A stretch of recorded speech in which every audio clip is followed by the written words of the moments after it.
exciting new discovery at Mammoth Cave National Park. Cave guides have discovered the remains of an ancient species of shark that is completely new to science. Have you ever wondered about the fascinating stories hidden deep within the earth, just waiting to be found?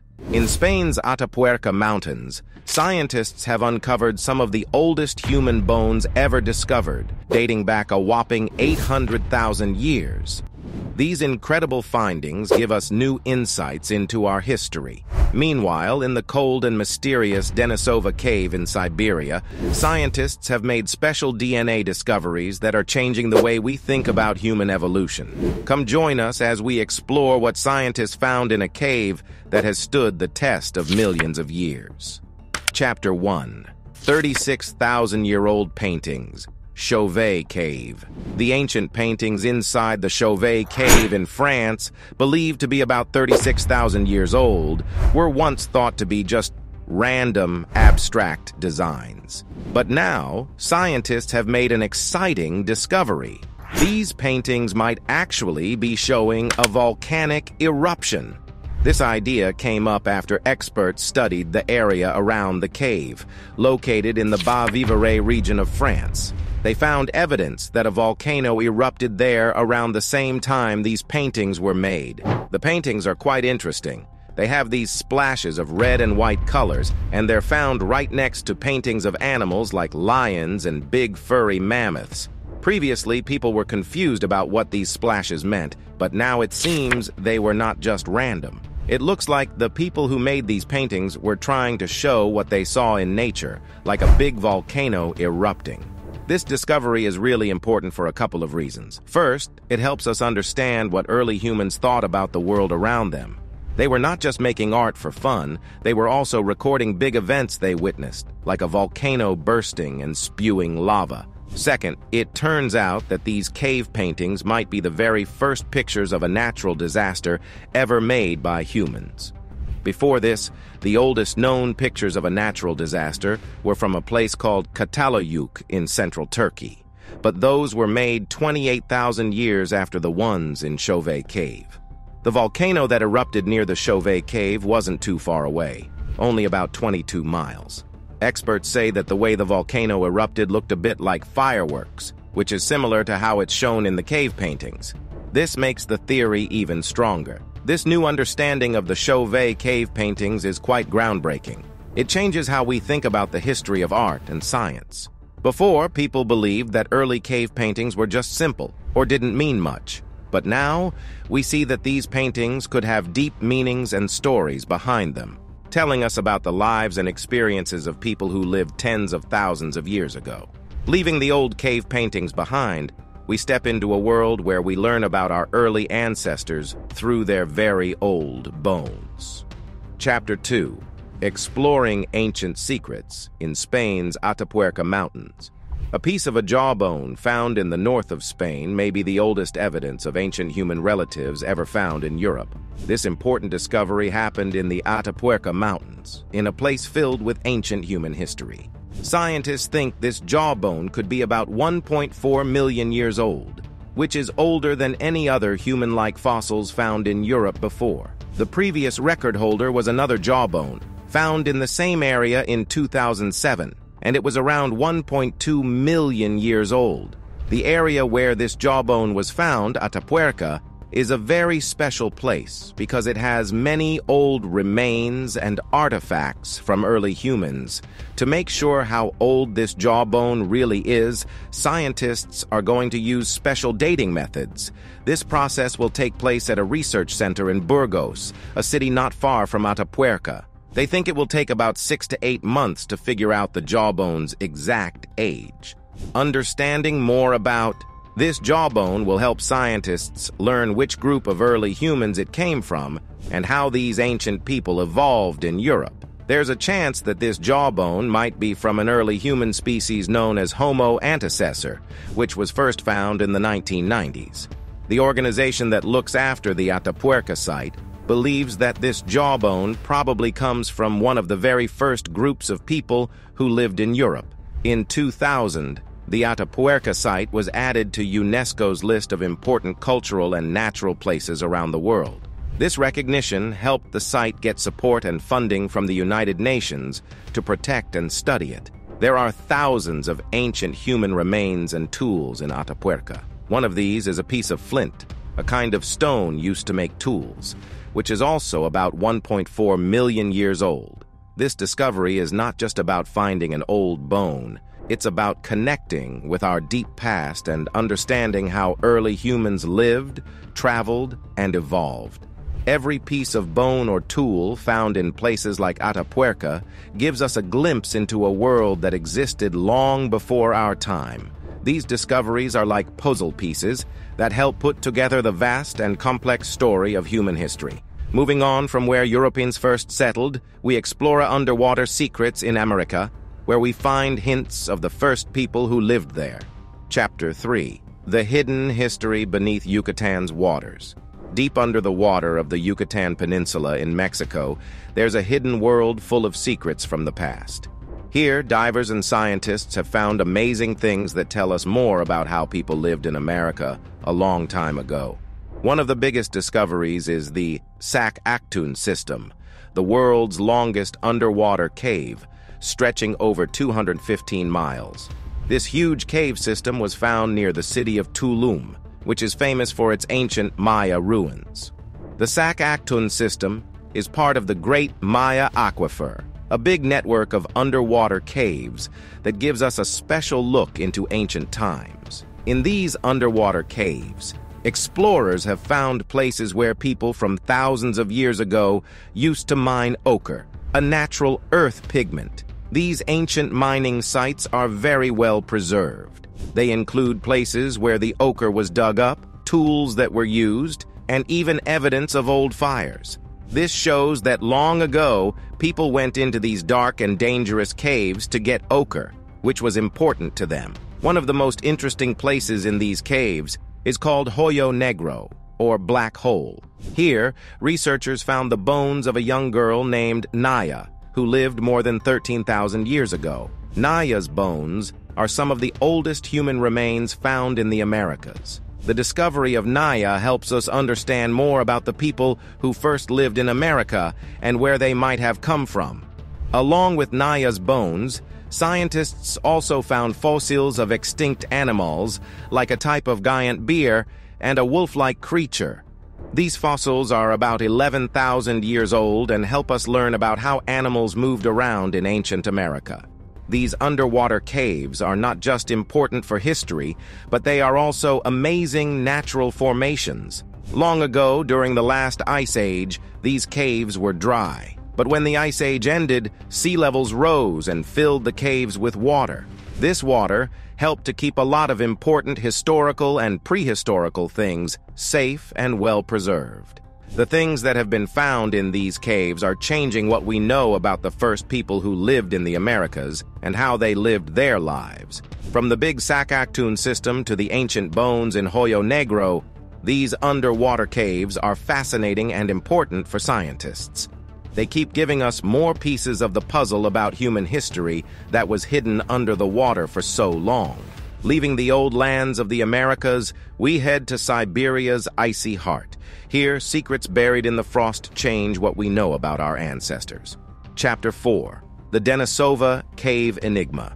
Scientists have learned even more fascinating things about this cave and its ancient inhabitants in recent years. A team from the University of Wollongong, working with the Max Planck Institute, took hundreds of soil samples from the cave. They found out that Denisovans first lived there around 250,000 years ago, and then Neanderthals came about 50,000 years after that. Later, a different group of Denisovans came back to the cave, and we know this because their DNA was slightly different. This shows us how populations can change over time. Also, researchers found the oldest Denisovan bones ever, dating back 200,000 years, deep in the cave. They did this by examining thousands of tiny bone pieces, using a special method called zooarchaeology by mass spectrometry. These findings are really important and show us how advanced our technology for studying the past has become. Something else really cool was discovered in the cave. A pendant that's 20,000 years old. Scientists managed to get DNA from it without breaking it, thanks to a new method that's careful with ancient objects. This breakthrough means we might learn a lot more about people who lived in the Stone Age, just from the things they left behind. There's also a story of two different ancient human species meeting in Denisova Cave. Research shows that a Neanderthal woman and a Denisovan man had a child together.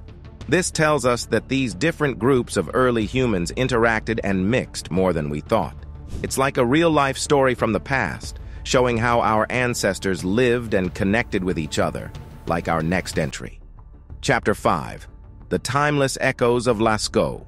The Lasco Cave, located in France, is renowned for its ancient paintings that are believed to be between 15,000 and 17,000 years old. Due to concerns about preserving these delicate artworks, the cave has been off-limits to the public since 1963. Despite this, there's now an exciting development for those interested in this part of history. French artists have worked hard for over 3 years to create an incredibly accurate copy of the Lasco Cave. This reproduction will be showcased at the International Center of Parietal Art, which is close to the original cave. The team that built this replica included 25 skilled individuals, like painters, sculptors, and various craftsmen. They used both modern technology and traditional methods to make the replica as realistic as possible. This new duplicate, called Lasco 4, is a full-scale model of almost the entire original cave. It will allow a small number of people, around 30, to visit at a time.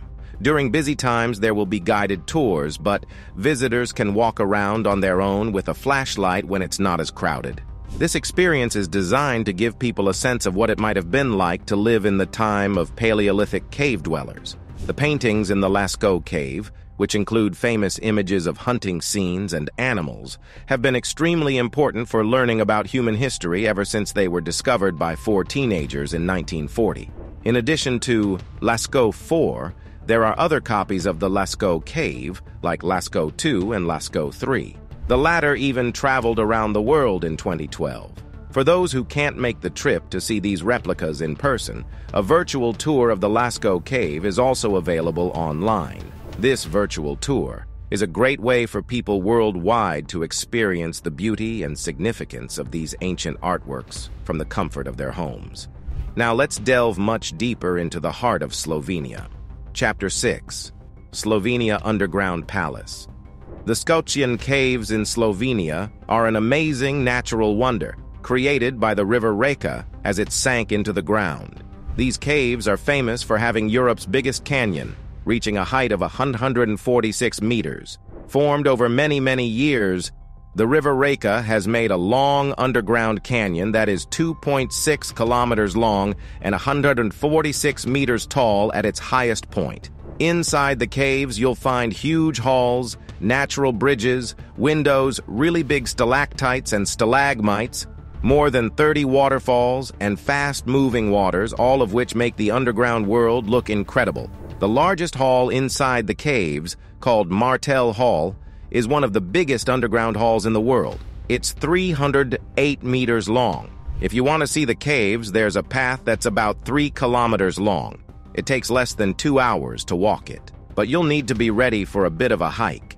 You have to climb about 500 steps and go up and down hills that add up to 144 meters in height, so wearing good shoes is important. The Chauvet Caves aren't just cool because of how they look. They're also part of a special park that protects both nature and history. This park has paths for walking and biking that teach you about the area. It's like an outdoor museum, showing off all the different things you can find in places like this, where the landscape is shaped by water dissolving the rock over time. There's even a special trail, the Chauvet Educational Trail, one of Slovenia's prettiest. Leaving these amazing underground places, we dive deep to find secrets of our past and learn about our ancestors. Chapter 7. The Nika Crystal Cavern, a subterranean wonderland. Deep in Nika, Mexico, there's a place that looks like it's straight out of a fairy tale, the Nika Crystal Cavern. In the year 2000, miners digging a new tunnel in the Nika mine stumbled upon this underground wonder, which houses some of the biggest natural crystals ever found on Earth. Huge selenite crystals, some as long as 40 feet and weighing tons, spread throughout the cavern. This creates a breathtaking and almost magical environment.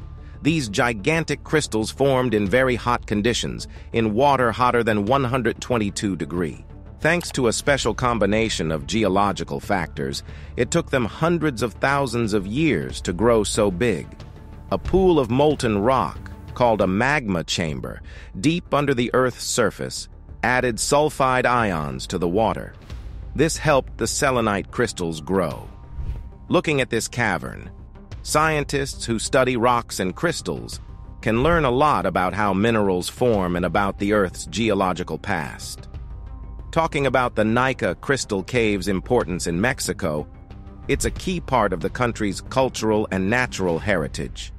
This cave, right in the middle of Nika, is a symbol of national pride. It shows how important it is to keep unique natural wonders safe as part of a country's culture. About how the crystals formed and grew. These huge gypsum crystals, also known as selenite crystals, grew very slowly through a process called mineral accretion. The cave's constant heat and humidity allowed the crystals to grow at a snail's pace, about 1 millimeter every 100 to 1,000 years. This slow growth, along with mineral-filled groundwater, led to the creation of these incredible crystal formations.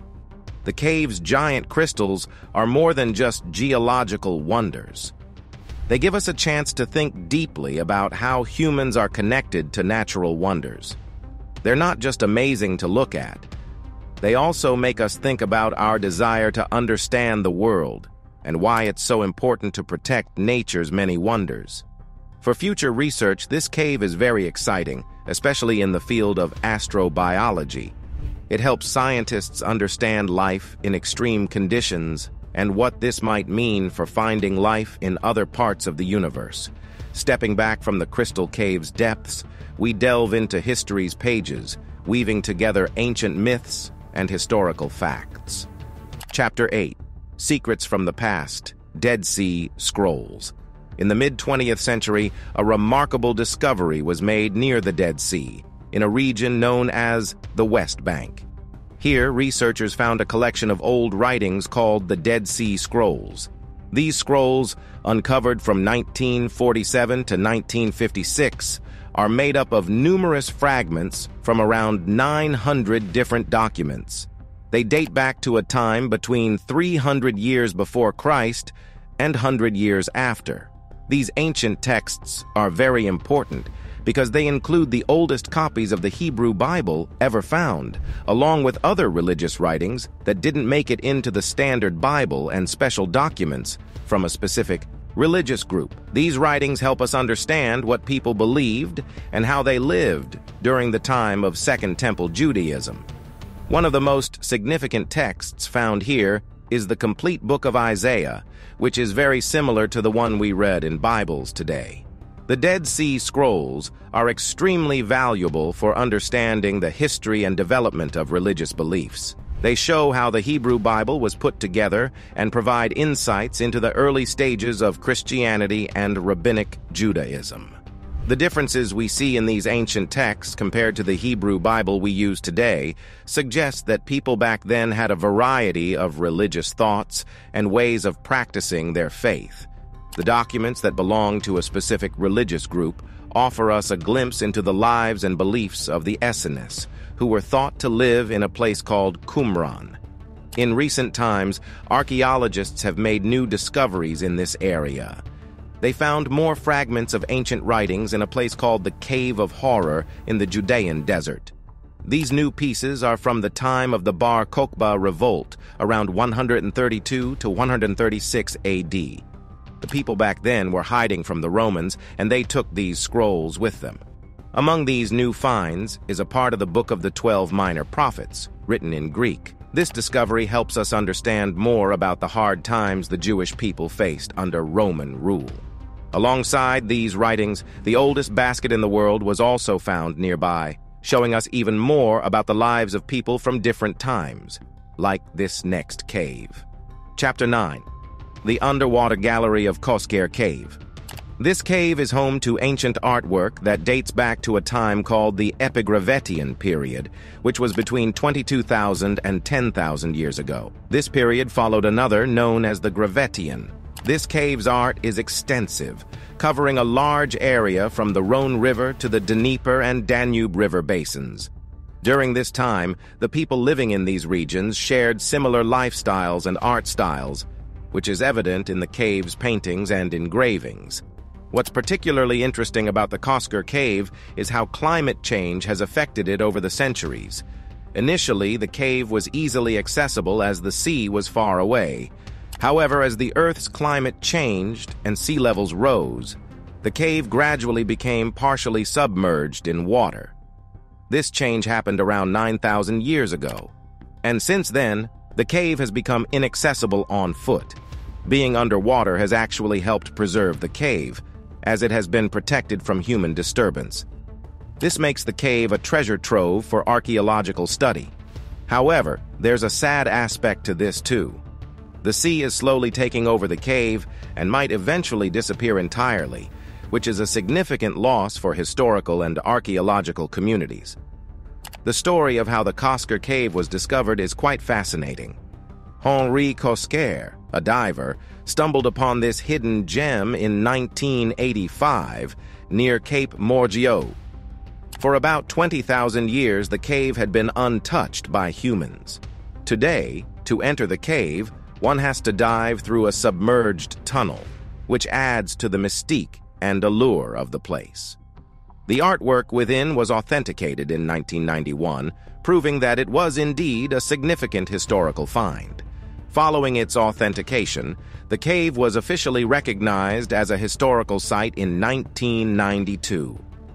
Since its discovery, researchers like Jean Courtin and Jean-Claude have conducted extensive studies in the cave, uncovering more about its history and the people who once inhabited the area.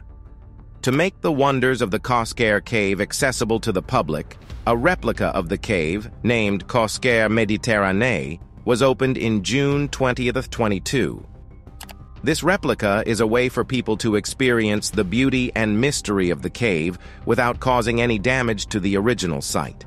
In 2021, a new wave of research was initiated at the cave. This project brought together experts from various fields to conduct a more in-depth study of the cave and its contents, adding to our understanding of this ancient site. The cave's art is particularly special because it provides a glimpse into the long human occupation of the area. It features a wide array of animal drawings and traces of human activity. This makes the Chauvet Cave a key site for studying ancient European cave art. The artwork includes unique depictions of sea animals like penguins and seals, which are quite rare in cave art. It also features drawings of saiga antelopes, animals typically associated with the Magdalenian culture. This connection to the Magdalenian culture is further highlighted by the discovery of another rock art site in Provence, which features a drawing of a bison that closely resembles those found in the Chauvet Cave. However, the future of the Chauvet Cave is uncertain, as it faces significant threats due to rising sea levels caused by global warming. A large portion of the cave is already submerged, resulting in irreversible damage to some of the ancient artwork. The remaining dry part of the cave is now under threat as well. The loss of this historical and archaeological treasure is not just a loss of artwork and artifacts, but also a loss of a connection to our past. The increasing concentration of carbon dioxide in the atmosphere exacerbates the situation, which enhances the greenhouse effect and contributes to further global warming.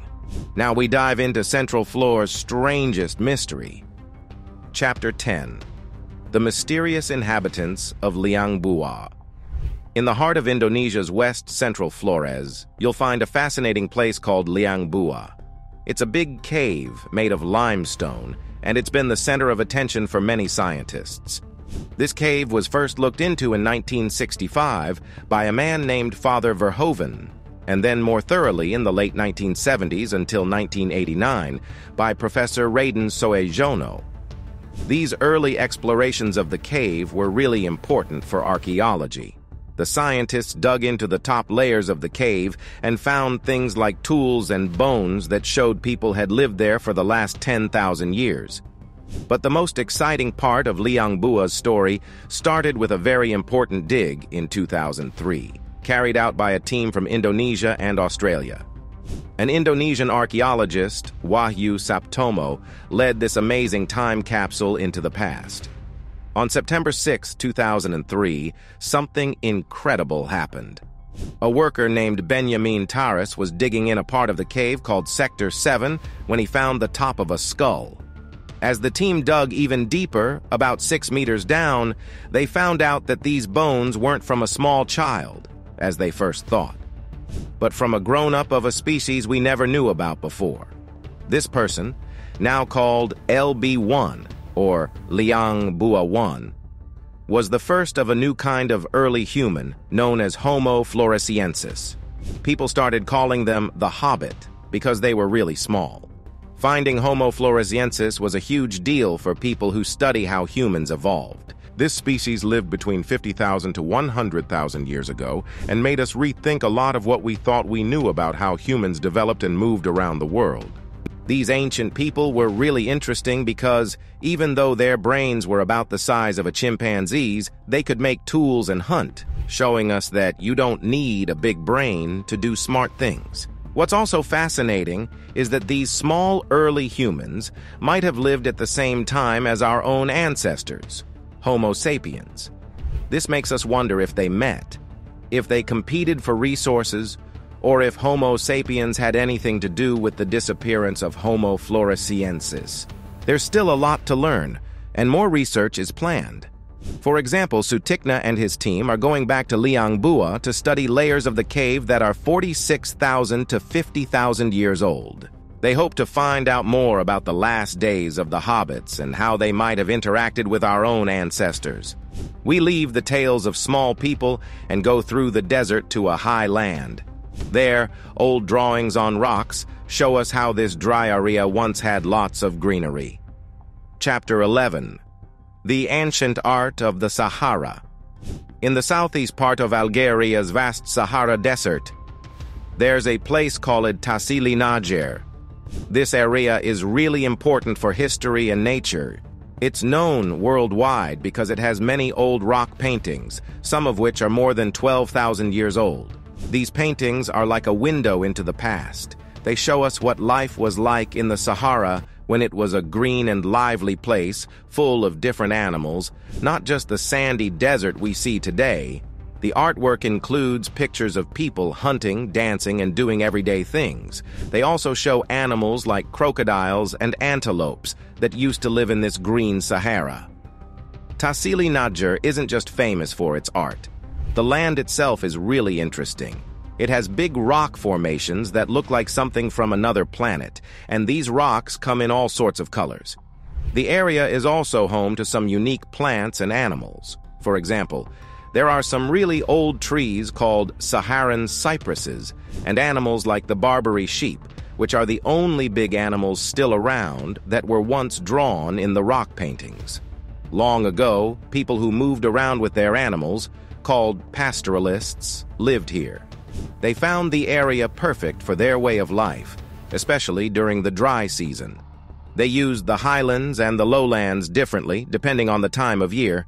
We know this because archaeologists have found lots of things like pots, arrowheads, and jewelry in the rock shelters and other places in Tassili Najer. These findings help us understand how people lived thousands of years ago. The art in Tassili Najer is not just about showing animals and people. Some of the most special paintings are of figures called roundheads. These might represent gods or spirits of ancestors.